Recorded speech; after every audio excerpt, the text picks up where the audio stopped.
ओम शांति। सुनते हैं आज के बाबा के महावाक्य। आज बाबा ने कहा, मीठे बच्चे, तुम मोती चुगने वाले हंस हो। तुम मोती चुगने वाले हंस हो। तुम्हारी है हंस मंडली। कौन सी मंडली? हंस मंडली। तुम लकी सितारे हो। हंस मंडली है और दूसरा क्या टाइटल मिला? तुम लकी सितारे हो।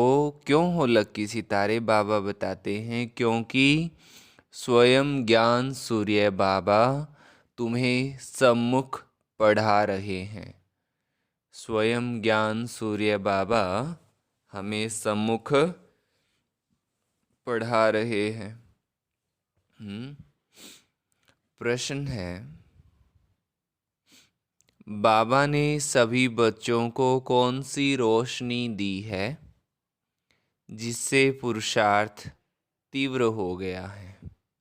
बाबा ने हमें कौन सी रोशनी दी जिससे हमारा पुरुषार्थ तीव्र हो गया है? उत्तर है, बाबा ने रोशनी दी, बच्चे, अब इस ड्रामा की अंत है। तुम्हें नई दुनिया में चलना है। किधर चलना है? नई दुनिया में। ऐसे नहीं जो मिलना होगा वो मिलेगा। फर्स्ट है पुरुषार्थ। ऐसे नहीं जो मिलेगा सो अच्छा। भिखारी होता है ना, वो कहता है कुछ दे दो, लेकिन जो अधिकारी होता है ना, वो कहेगा इतना तो मेरा हक है, इतना तो मेरा बनता है। तो पुरुषार्थ है फर्स्ट, है ना। पवित्र बनकर औरों को पवित्र बनाना, ये बहुत बड़ी सेवा है।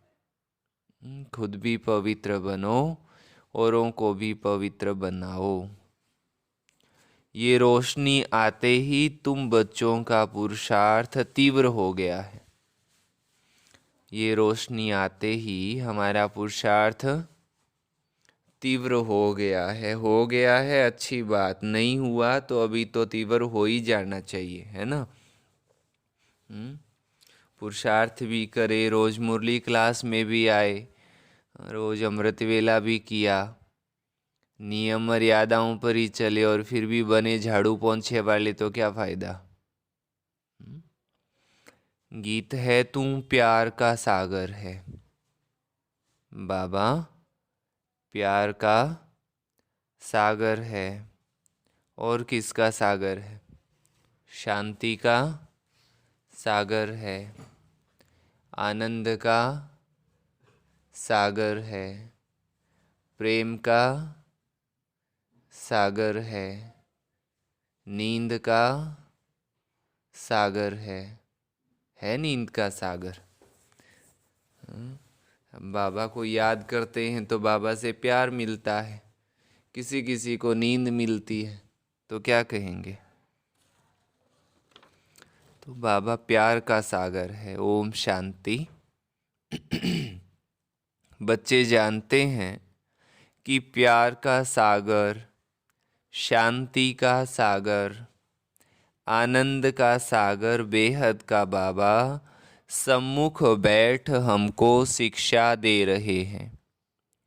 कितने भाग्यशाली सितारे हैं जिनको सम्मुख ज्ञान सूर्य बाबा पढ़ा रहे हैं। अब जो बगुला मंडली थी वो हंस मंडली बन गई है। पहले क्या थे? बगुले थे, इधर उधर की कमियां देखते थे। अब हंस मंडली बन गई है, मोती चुगने लग गए हैं। ये भाई बहन सब है हंस, इनको हंस मंडली भी कहा जाता है। कल पहले वाले ही इस समय इस जन्म में एक दो को पहचानते हैं। रूहानी पारलौकिक माँ बाप और भाई बहन आपस में एक दो को पहचानते हैं, एक दो को पहचानते हैं।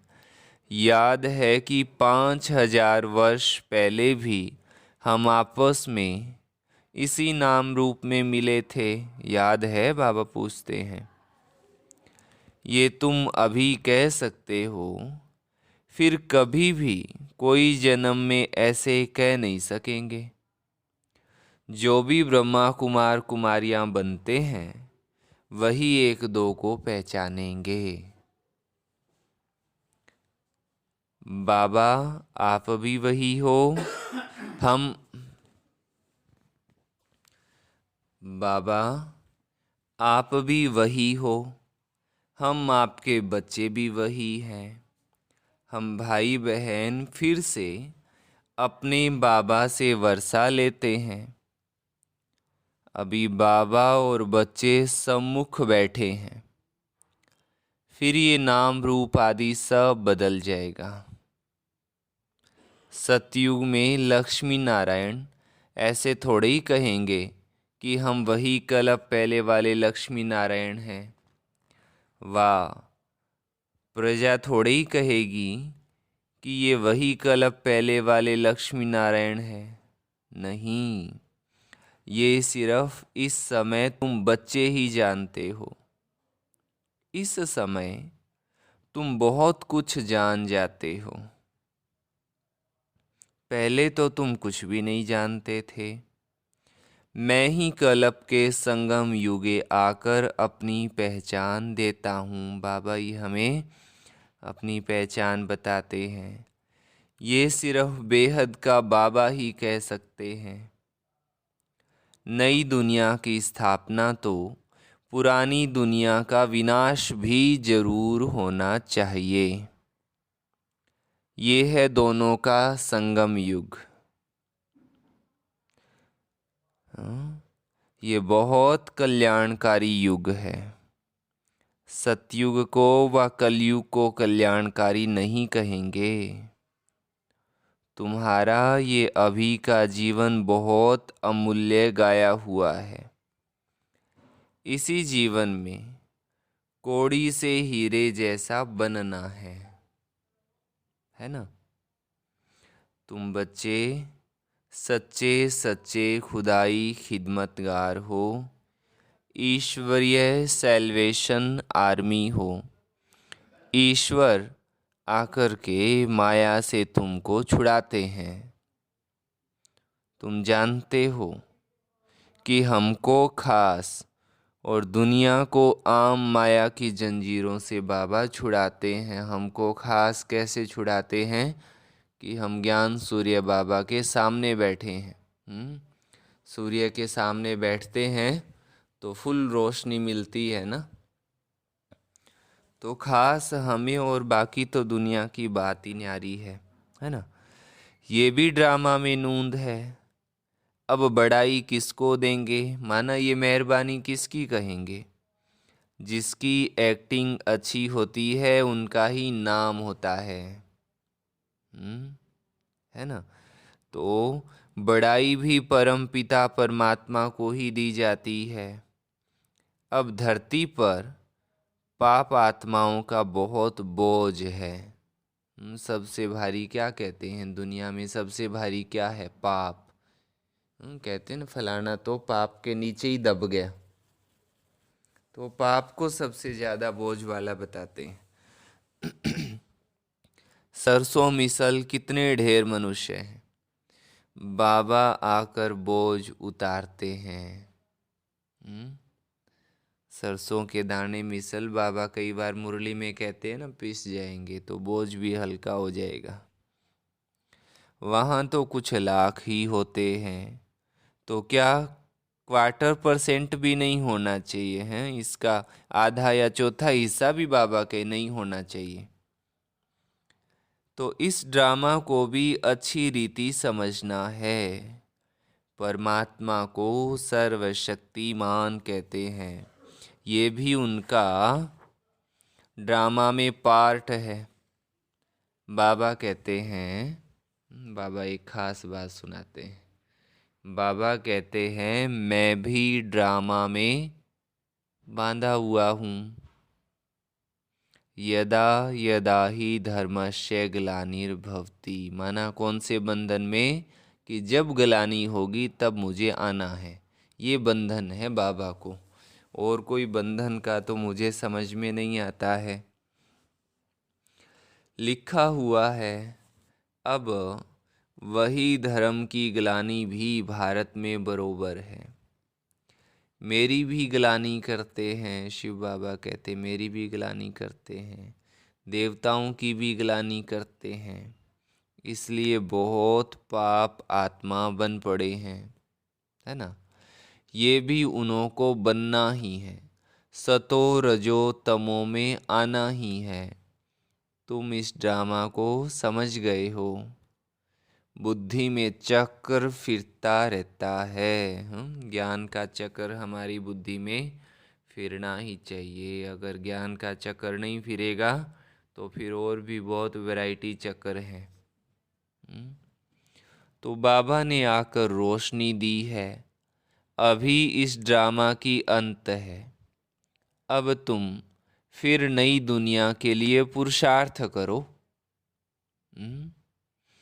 ऐसे नहीं जो मिलना होगा वो मिलेगा, नहीं, पुरुषार्थ मुख्य है। पहली बात ही पुरुषार्थ की है।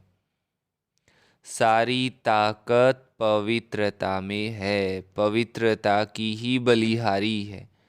देवताएं पवित्र हैं, तभी तो अपवित्र मनुष्य उन्हों के आगे जाकर माथा झुकाते हैं। सन्यासियों को भी माथा टेकते हैं। मरने के बाद उन्हों का यादगार बनाया जाता है क्योंकि पवित्र बने हैं। कोई कोई जिस्मानी काम भी बहुत करते हैं, हॉस्पिटल खोलते हैं व कॉलेज बनाते हैं, तो उन्हों का भी नाम निकलता है। सबसे बड़ा नाम तो उनका है जो सबको पवित्र बनाते हैं और जो उनके मददगार बनते हैं।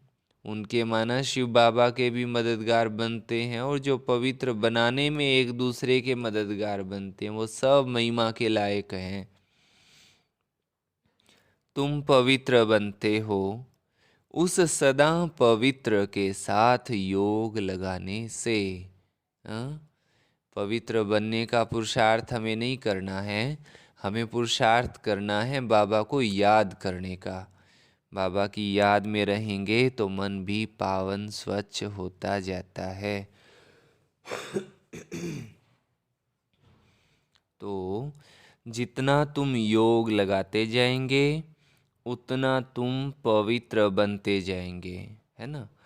तो फिर अंतमति सो गति हो जाएगी। बाबा के पास चले जाएंगे। किधर जाएंगे? बाबा के पास जाएंगे ना, बाबा के पास। तो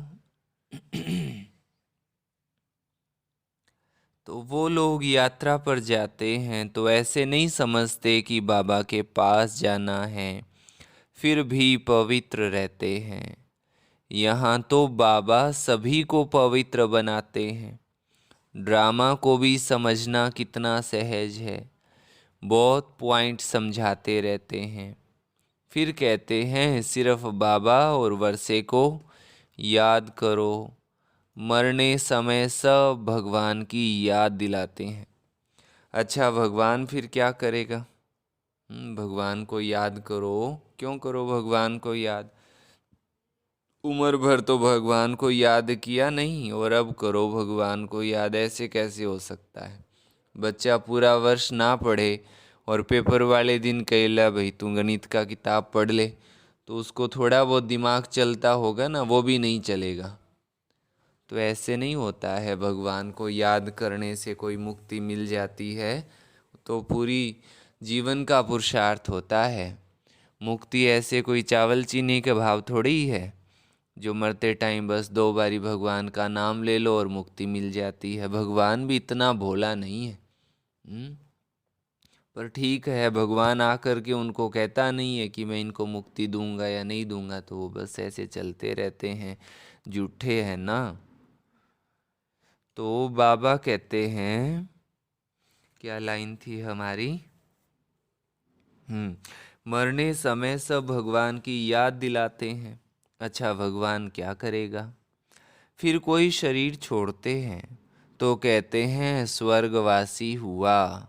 जैसे बेचारे ने वीडियो कॉल करके बताई हो कि देखो मैं इधर स्वर्ग में बैठा हूँ, तो ऐसे ही गप मारते रहते हैं। माना परमात्मा की याद में शरीर छोड़ने से वैकुंठ में चले जाएंगे। वो लोग बाबा को जानते नहीं हैं।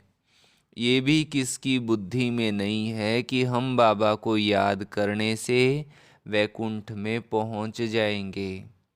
वो सिर्फ कहते हैं परमात्मा को याद करो, अंग्रेजी में गॉड फादर कहते हैं।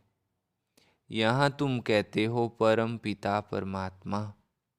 वो लोग पहले गॉड फिर फादर कहते हैं, हम पहले परम पिता फिर परमात्मा कहते हैं। वो सबका पिता है।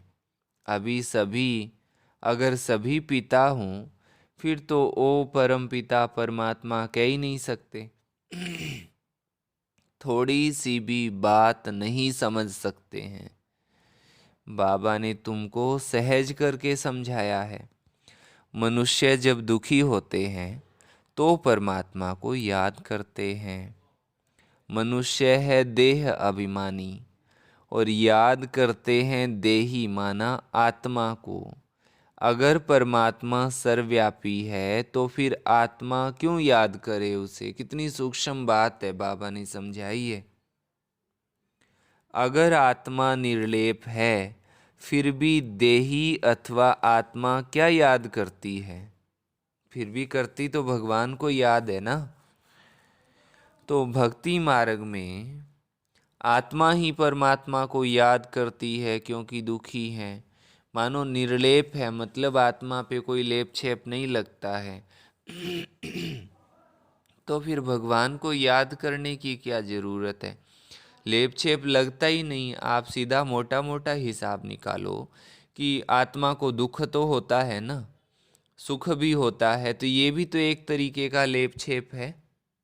अगर ये इतनी मोटी सी भी बात आत्मा को लग रही है तो पाप तो सूक्ष्म बात है, वो तो होगा ही होगा, अंदर उसमें असर जाएगा ही जाएगा, मन के ऊपर छपेगा ही छपेगा। तो सारा गप मारते रहते हैं। तो बाबा कहते इतनी सी बात नहीं समझते हैं। अच्छा, याद आत्मा क्या याद करती है? भक्ति मार्ग में आत्मा ही परमात्मा को याद करती है क्योंकि दुखी है। जितना सुख मिला है उतना याद करना पड़ता है। ये है पढ़ाई। मुख्य ऑब्जेक्ट भी क्लियर है। इसमें अंधश्रद्धा की बात नहीं है। सभी धर्म वालों को जानते हो, तुम सभी धर्म वालों को जानते हो। इस समय सभी मौजूद हैं। अब फिर देवी देवता धर्म की हिस्ट्री रिपीट होनी है। ये कोई नई बात नहीं है। बाबा कहते हैं कलप कलप हम राज्य लेते हैं। जैसे वो हद का खेल रिपीट होता है वैसे ये बेहद का खेल है। आधा कलप का हमारा दुश्मन कौन? रावण। आप इतना सा अर्थ निकालो, दुश्मन। मन में ही दुष्टता तब जब आती है तो वो दुश्मन हो जाता है, और मन में जब अच्छे विचार होते हैं तो सुमन हो जाता है। तो रावण कोई दूसरी बात थोड़ी ही है। हम कोई लड़ाई करके राज्य नहीं लेते हैं, ना कोई हिंसक लड़ाई लड़ते हैं, और ना जीत पहनने के लिए लश्कर लेकर लड़ते हैं। परंतु बाबा हमें समझा रहे हैं ये हार जीत का खेल है। परंतु हार भी सूक्ष्म तो जीत भी सूक्ष्म। माया से हारे हार है, माया से जीते जीत है। मनुष्यों ने माया के बदले मन अक्षर डाल दिया है तो उल्टा हो गया है। ये ड्रामा में खेल भी पहले ही बना हुआ है। बाबा खुद बैठ परिचय देते हैं। रचयिता को और कोई मनुष्य जानते ही नहीं है तो परिचय कैसे दे सकते हैं। रचयिता है एक बाबा, बाकी हम हैं रचना, तो जरूर हमको राज्य भाग्य मिलना चाहिए। मनुष्य तो कह देते हैं परमात्मा सर्वव्यापी है, तो सब रचता हो गए ना। रचना को उड़ा दिया है, कितने पत्थर बुद्धि दुखी हो गए हैं। सिर्फ अपनी महिमा करते हैं कि हम वैष्णव हैं, माना हम आधा देवता हैं। समझते हैं देवताएं वैष्णव थे।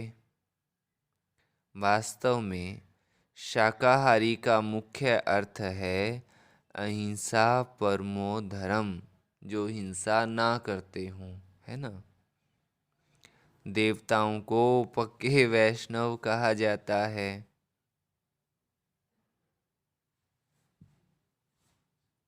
ना। ऐसे तो अपने को वैष्णव कहलाने वाले बहुत हैं, परंतु लक्ष्मी नारायण के राज्य में वैष्णव संप्रदाय पवित्र भी थे। अब उस वैष्णव संप्रदाय का राज्य कहाँ है। अब तुम ब्राह्मण बने हो। क्या बने हो? ब्राह्मण बने हो। तुम ब्रह्मा कुमार कुमारियाँ हो तो जरूर ब्रह्मा भी होगा ना। तब तो नाम रखा है शिववंशी प्रजापिता ब्रह्मा की औलाद संतानें, है ना।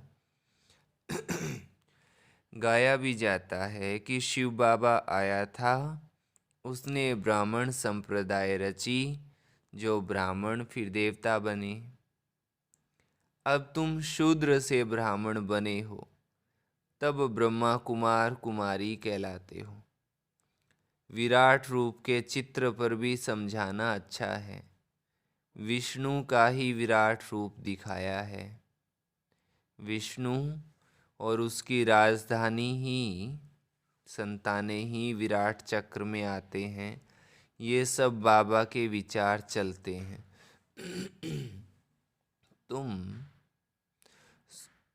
तुम भी विचार सागर मंथन की प्रैक्टिस करेंगे तो रात्रि को नींद नहीं आएगी। यही चिंतन चलता रहेगा। सुबह को उठ धंधे आदि में लग जाएंगे। कहते हैं सुबह का साईं।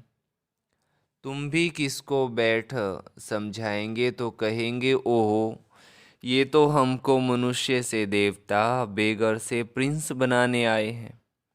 पहले अलौकिक सेवा करनी चाहिए, स्थूल सर्विस बाद में। आई समझ में बात? अलौकिक सेवा, अलौकिक सेवा क्या होती है? अलौकिक सेवा की बात बाबा ने कौन से तारीख की साकार मुरली थी? ये थी 14 अप्रैल 2021 की मुरली में बाबा ने अलौकिक सेवा का जिक्र किया है। 14 अप्रैल 2021 की मुरली में बाबा ने अलौकिक सेवा का बताया है। अलौकिक सेवा मीन्स पहले उसकी सूक्ष्म सेवा करनी है, मनसा सेवा, और मनसा सेवा करने के बाद फिर उनको ज्ञान की बातें सुनाएंगे तो बाबा कहे वो फिर समझेंगे कि इन्होंने हमारी बहुत सेवा की, ये हमें महाराजा महारानी प्रिंस बनाने आए हैं। शौक चाहिए। खास माताएं बहुत अच्छी सेवा, बहुत अच्छी रीति सेवा कर सकती हैं। माताओं को कोई धिकारेंगे नहीं। माताएं सेवा कर सकती हैं। माताओं को बहुत चांस हैं सेवा के, है ना। तो सब्जी वाले, अनाज वाले, नौकर आदि सबको समझाना है। ऐसे ना समझो कि ये तो हमारे घर के मजदूर हैं, इनको क्या ज्ञान की बातें सुनाना। दिन भर में काम किया, शाम को उनको 20 मिनट ज्ञान सुनाओ, आओ आपको ज्ञान की बातें सुनाते हैं, आओ भगवान की याद में बैठते हैं। अब आप उनके मालिक हो, वो आपके नौकर हैं, तो आपकी बात तो टाल नहीं सकते हैं, तो कम से कम उनका उद्धार तो हो जाएगा। ऐसे उनको आधा आधा घंटा बिठाएंगे तो उनको भी ज्ञान की बातें समझ में आ जाएगी। और दूसरा, बाबा कहते मैं तो हूँ ही गरीब निवाज, है ना, तो उनका भी उद्धार हो जाएगा। तो कोई रह न जाए जो उलाना देवे, सेवा में दिल की सच्चाई चाहिए, तो ये सेवा कर सकते हैं। बाबा से पूरा योग चाहिए, तब धारणा हो सके। सामान भरकर फिर पोर्ट पर स्टीमर डिलीवरी करने जाए। जहाज़ों में सामान भर के कितना दूर दूर जा कर के वो सामान जो है बेच करके अपना आते हैं। तो बाबा कहे तुम भी भरो। उनको फिर घर में सुख नहीं आएगा, भागता रहेगा। जो सच्चे दिल वाले होंगे वो घर में टिक के नहीं बैठ सकते, वो सेवा करेंगे। और जिनकी दिल सच्ची नहीं होगी, उनको ये होगा कब मुरली पूरी हो, जाके रजाई में घुसे, जाके नींद मारे या जाके अपने ये धंधे करे, उनको ऐसा याद आता है। तो बाबा कहे वो भागते रहेंगे। चित्र भी बहुत मदद देते हैं। कितना साफ है, शिव बाबा ब्रह्मा द्वारा विष्णुपुरी की स्थापना करा रहे हैं। ये है रुद्र ज्ञान यज्ञ, कृष्ण ज्ञान यज्ञ नहीं है। इस रुद्र ज्ञान यज्ञ से विनाश ज्वाला प्रज्वलित हुई है। श्री कृष्ण तो यज्ञ रच नहीं सकते, वो 84 जन्म लेंगे तो नाम रूप बदल जाएगा। और कोई रूप में श्री कृष्ण हो नहीं सकता, हो न सके। श्री कृष्ण का पार्ट तो जब उसी रूप में आए तब ही रिपीट करें। अच्छा, मीठे मीठे सिकी लधे बच्चों प्रति मात पिता बाप दादा का याद प्यार और गुड मॉर्निंग। रूहानी बाप की रूहानी बच्चों को नमस्ते। हम रूहानी बच्चों की रूहानी मात पिता बाप दादा को याद प्यार गुड मॉर्निंग और नमस्ते। मुख्य सार है, सच्चे सच्चे खुदाई खिदमतगार, सच्चे सच्चे खुदाई खिदमतगार अथवा ईश्वरीय सैल्वेशन आर्मी बन सबको माया से छुड़ाना है, सबको माया से छुड़ाना है। इस जीवन में कौड़ी से हीरे जैसा बनना भी है और बनाना भी है। इस जीवन में कौड़ी से हीरे जैसा बनना और बनाना है। सेकंड पॉइंट है, जैसे बाबा विचार सागर मंथन करते हैं। कौन करते हैं विचार सागर मंथन? शिव बाबा, ब्रह्मा बाबा करते हैं विचार सागर मंथन। तो जैसे बाबा विचार सागर मंथन करते हैं, ऐसे ज्ञान का विचार सागर मंथन करना है। ऐसे क्या करना है? ऐसे ज्ञान का विचार सागर मंथन करना है। कल्याणकारी बन अलौकिक सेवा में तत्पर रहना है। क्या बन? कल्याणकारी बन। कौन सी सेवा?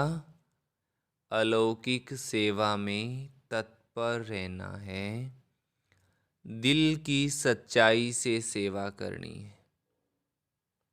दिल की सच्चाई से सेवा करनी है, वरदान दिया बाबा ने।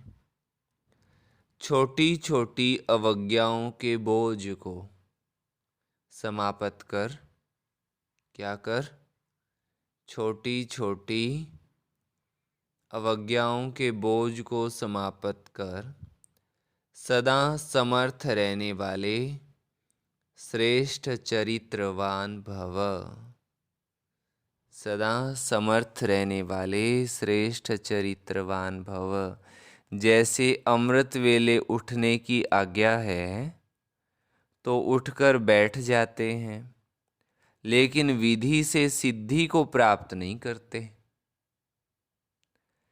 स्वीट साइलेंस के साथ, मीठी शांति के साथ नींद की शांति भी मिक्स हो जाती